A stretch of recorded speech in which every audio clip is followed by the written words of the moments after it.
ንግስት እኔ ስመጣ ተነሳሽ። በዛ ላይ ፊትሽም ትንሽ የተጨነቅሽ ይመስላል። የተፈጠረ ነገር አለ? አይ ምን ሊፈጠር ይችላል? ምንም አልተፈጠረም። ያው ምግብ ላቅርብልህ ብዬ ነው። ሰሞኑን እያመመኝ ነው። በዛ ላይ በጣም እየተጨነኩ ስለሆነ ጸሎት ላድርግ ብዬ ቤተክርስቲያን ሄጄ ነው። ለዛ ነው። አረ ሳትናገሪ ስጠፊ በጣም እያስጨነቅሽኝ እኮ ነው። በዛ ላይ ስልክ ስደውልሽም እያነሳሽ አይደለም። አዎ ያው ጸሎት ላይ ስለነበርኩ ነው ያላነሳሁት። ጥሩ ቁጭ በይ፣ መነጋገር አለብን።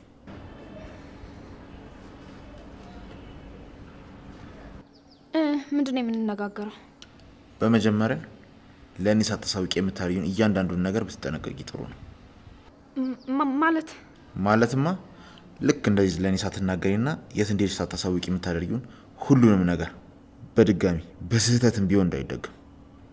ቆይ ደግሞ ስራ ፈልጋለሁ ስትይ የነበረው ዝም ብሎ ለስሙ ነው እንዴ? አይ ያፌት እንደዛ አይደለም። ያው ነገሮች ስላልተገጣጠሙልኝ ነው። እሺ እሱን ቀስ ብለን የምናየው ነገር ይሆናል። ሌላው ነገር ቆይ አቤል እዚህ እንዲቆይ የፈለግሽው አንቺ ነሽ? አዎ ማለት ያው ነግሬ ነበር እኮ እዚህ ቤት ውስጥ ብቻችንን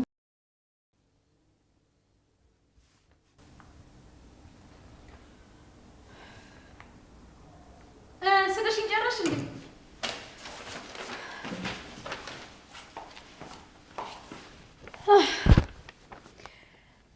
ፊትሽን ለማምጣት ትንሽ ቢከብደኝም ግን ደግሞ ቆንጆ አድርጌ ለመሳል ሞክሬያለሁ። እሺ እስኪ ያሳይ። ልቤ እኮ በጣም ተንጠለጠለ። እሺ ያው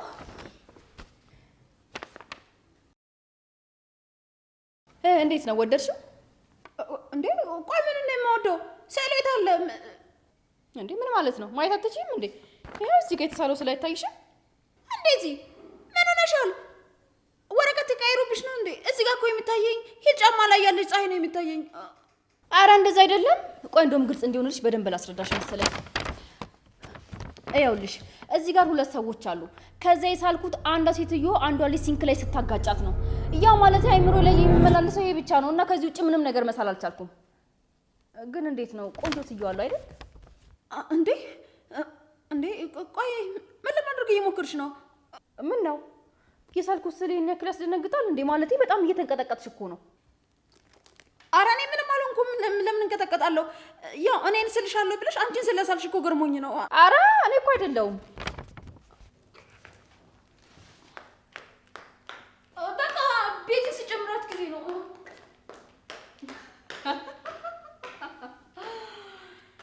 ወይዘሮ ሉሊት አሁን ጨዋታው በይፋ ተጀምሯል። እሺ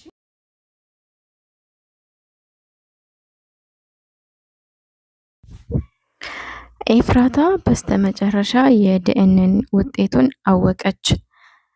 እንግዲህ ናታንና ያፌት ወንድማማቾች አይደሉም። ሰላም አሌይኩም ወደ ሀገሬ ልጆች፣ ሰላም እንዴት ናችሁ? በየላችሁበት ሰላማችሁ ብዝት ይበልልኝ ማለት ነው። እንግዲህ ሐረግ ድራማ ክፍል 104 እና በ105 ምን ይካሄዳል የሚለውን አብረን እናያለን ማለት ነው። ያው ኤፍራታ የዲኤንኤን ውጤት ስትከፍተው ናታንና ያፌት ወንድማማቾች እንዳልሆኑ አውቃለች። እሷም በጣም ደስ ብሏታል። ለዶክተሯ ደወለችለት። ያው እንዳላደሉ ነገረችው ማለት ነው። እንግዲህ ዶክተሩም ጽንሱ የናታን እንደሆነ እርጉዝ እንደሆንሽ ለናታን ንገሪው ካለበለዚያ እኔ እነግረዋለሁ ሲላት፣ ኤፍራታም እንግዲህ አልተስማማችም ማለት ነው። እንዲነገረው አላወቀችም ማለት ነው። ምክንያቱም ያው ያፌት ናታንን ያሳስረዋል ብላ ስለምፈራ ማለት ነው። ሲጀምርም ያገባችው ያፌትን ለናታን ብላ ስለሆነ ማለት ነው፣ ናታንን ለማዳን እና ናታንና ቢኒም ደግሞ ለገኒ ላውንደሪ ቤት ከፈቱላት። ገኒም በጣም ደስ ብሏታል። ጉሌ ከምትቀመጥ ለምን አልነገርከኝም ነበር እያለው ነበር ለቢኒ ማለት ነው ናታን። እንግዲህ ቢኒም ያው እኔ አልቻልኩም አቅም የለኝም ብሎ ሲነግረው ለምን አልነገርከኝም ሲለው፣ ያው ቢኒም እንግዲህ ለናታን አንተ ብዙ ነገሮች ስላሉብህ አልነገርኩም አለው ማለት ነው።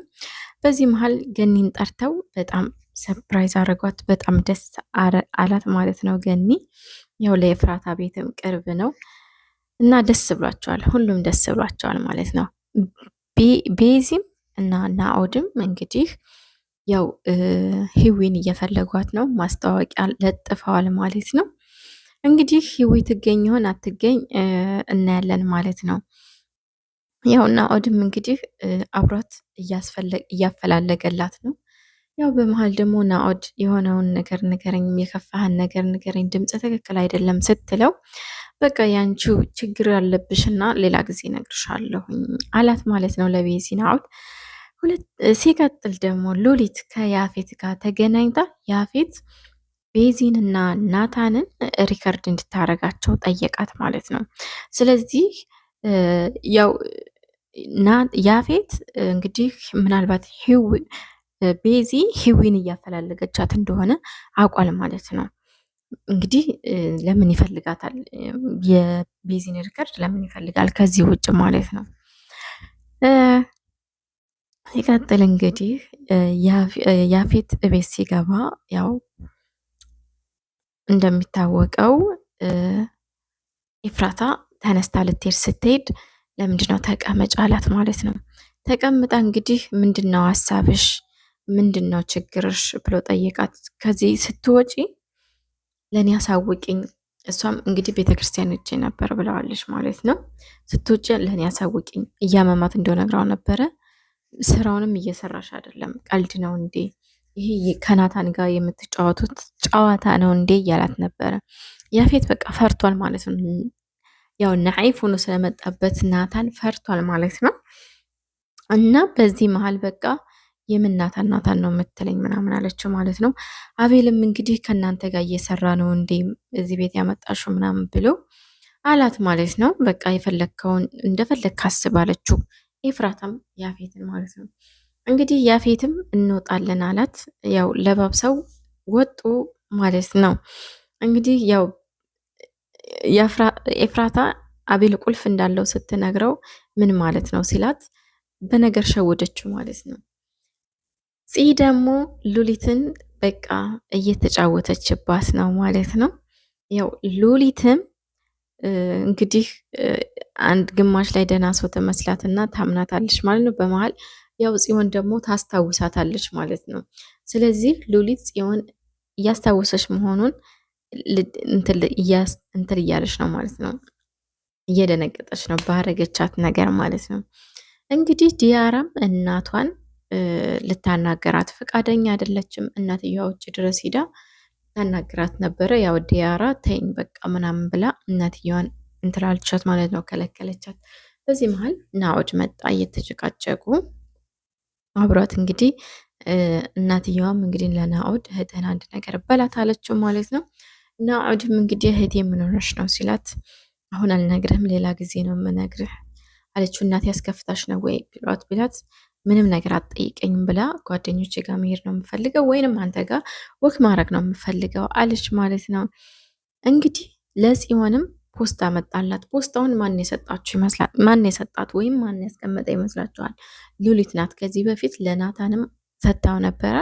አሁን እንግዲህ ጽዮን ያው እያስታወሰች መሆኑን ትዝ ማስታወሱን እሷ እንደመታቻት ራሷን እንደመታቻት ስላወቀች እንግዲህ አሁን በዛ ልቧን ልሰብረው ነው። እንግዲህ ለጽዮን የአባቷን መሞት ያው ሉሊት በሞስታ አደረገችላት ማለት ነው።